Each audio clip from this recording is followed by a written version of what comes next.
Minsan sa buhay natin, kailangan din natin mapag-isa. Kaya ngayong araw this day, dadalhin kita sa mapayapang lugar na tanging maririnig mo lang yung agos ng tubig galing sa ilog, yung malakas na sipol ng hangin, at mga huni ng ibon. Ang sarap, di ba? Pero lagi kong tanong sa sarili ko, masaya ba mapag-isa? Alamin natin, dahil I went on an adventure alone.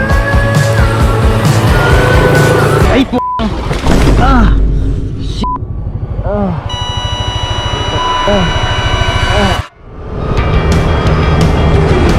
Adventure time, baby!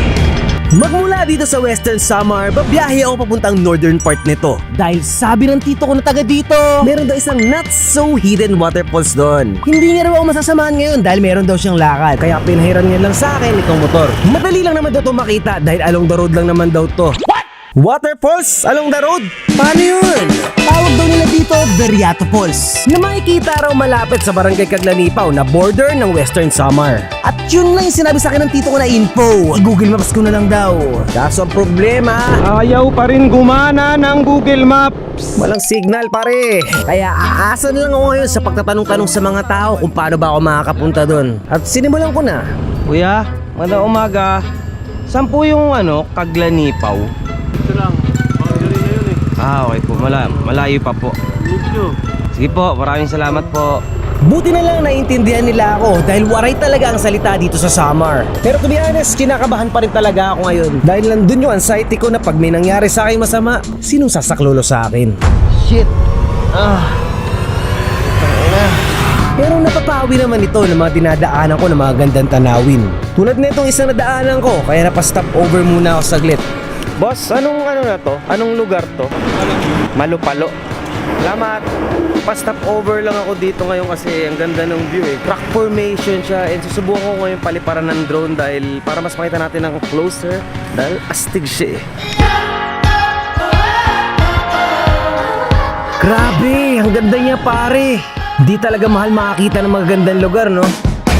Oops, tara na! Dahil malayo-layo pa yung pupuntahan natin at masyado nang umiinit. Kaya parang masarap talaga mag-swimming. Swimming? By the way guys, if you reach the 100,000 active subscriber this year sa YouTube, ay magkakaroon tayo ng 100k subscriber pool party! Para sa inyo to! And this na chance na magkakilala tayo in person. Pati na rin ang iba yung idols. Kaya i-click mo na yung subscribe button for an epic pool party! Let's go! Back to the video! Ay, magandang umaga po. Saan po yung Caglanipaw? Boundary po. Medyo malayo-layo pa. Malayo-layo. Confirm, tama yung dinadaanan ko. Pero meron pa isang sinasabi si kuya na waterfalls. At ito ang Bangon Falls. On the way lang naman daw to bago magberiato. Kaya suggest niya, daanan ko na din daw. Dahil maganda rin daw dito. Cagulango. Kakulang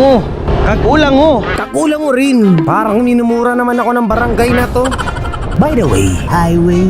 Bored na ako sa pagdadrive ng motor. Ay nako, ang init pa. 15 minutes na lang daw bago ako makarating sa mismong Beriato Falls. Pero masakit na talaga yung puwet ko, pare. Side trip muna. 3 kilometers lang naman daw yung falls pag mula dito sa main highway. Sobrang ganda ng tanawin habang papasok ako. Wow! Awesome!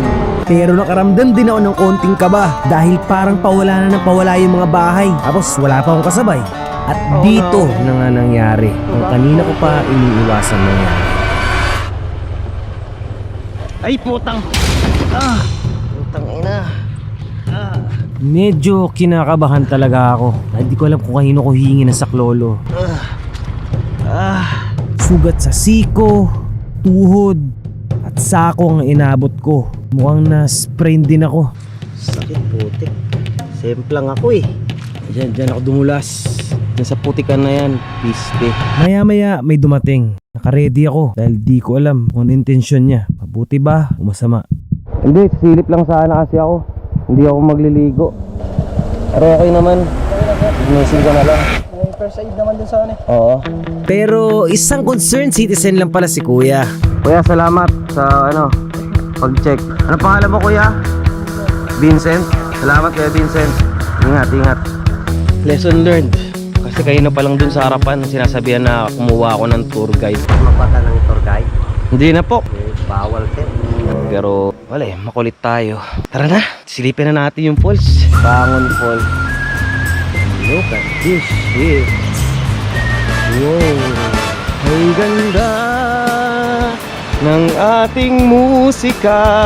Anong nangyari? Bakit nag-slide ka, papi? Kaya lang, maglilinis lang ako ng sugat ko. So, sino ang nangyari? Pero at least hindi malala yung nangyari sa atin. Kaya let's be thankful and let's enjoy this f***ing view. Arriba! Kung merong hagdang-hagdang palayan sa Mountain Province, dito naman sa Bangon, meron silang hagdang-hagdang falls. Check it out. Habang ina-appreciate ko tong ganda ng nature, meron akong napansin na hindi kaaya-aya. Tingnan yung mga to. Baduy, tatapon dito. Sinisira niyo yung kalikasan. Sabi nga, 'di ba, rule ng mga biyahero, leave no trace but footprints. Pero anong ginagawa nyo? Nagkakalat kayo sa kalikasan. Ganda-ganda yan, tapos papabuhin nyo. Ganon. And finally, we're going to Viriato Falls. Pero mukhang lumagpas yata ako sa sobrang excitement ko. Kuya, magandang umaga. Dito po ba yung Kaglanipaw? Ando na. Viriato Falls po. Ay, Doon. Salamat po. Salamat. We're back on track. Finally! Nandito na raw. Nandito na raw. Saan na siya? Nasaan na siya? Ayun, tulay. Viriato Bridge. So, ito na yun. Nay, dito po ba yung ano? Viriato Falls? Dito na raw yung Viriato Falls. Pero hindi ko siya nakikita. Pero may naririnig na ako ngayon na parang bumabagsak na waterfalls eh.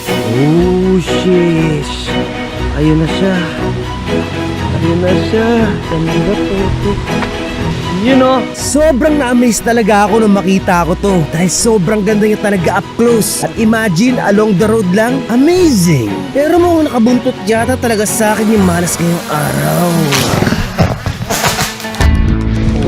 nalaglag na naman yung drone. Ano bang kapalpakan nangyari ngayon?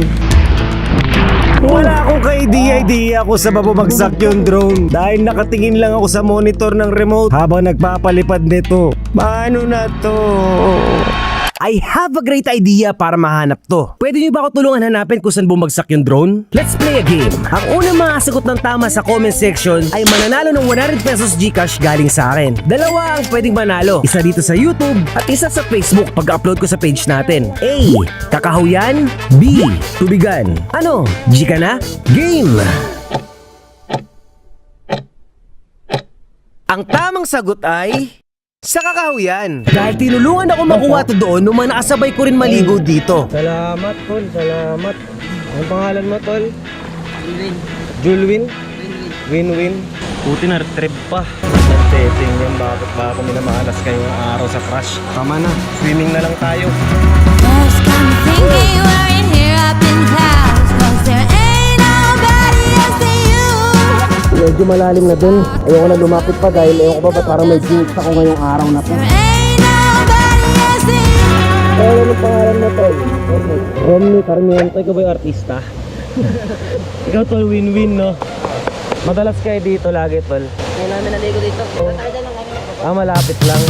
Sila ang tumulong sa akin para masagip yung drone. May pagkwentuhan na rin ako sa kanila at kinilala namin yung isa't isa. And I think, nakahanap ako ng mga bagong kaibigan. Kaya hindi pwedeng mawala ang selfie!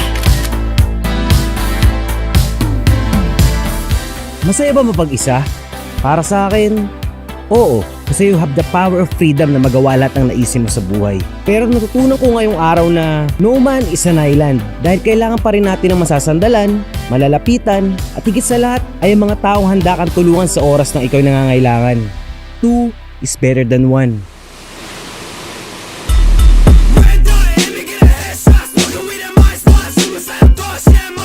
So, for now on, maglalagay na tayo ngayon ng shoutout section dahil maraming gusto magpa-shoutout. Kaya shoutout kay Berlito Cervancia Jr. at shoutout din kay Nina Socias. Pati na din kay Nathan Andrew. So, comment tayo ng comment kung sino gusto magpa-shoutout. And next video natin, malay nyo, kayo naman.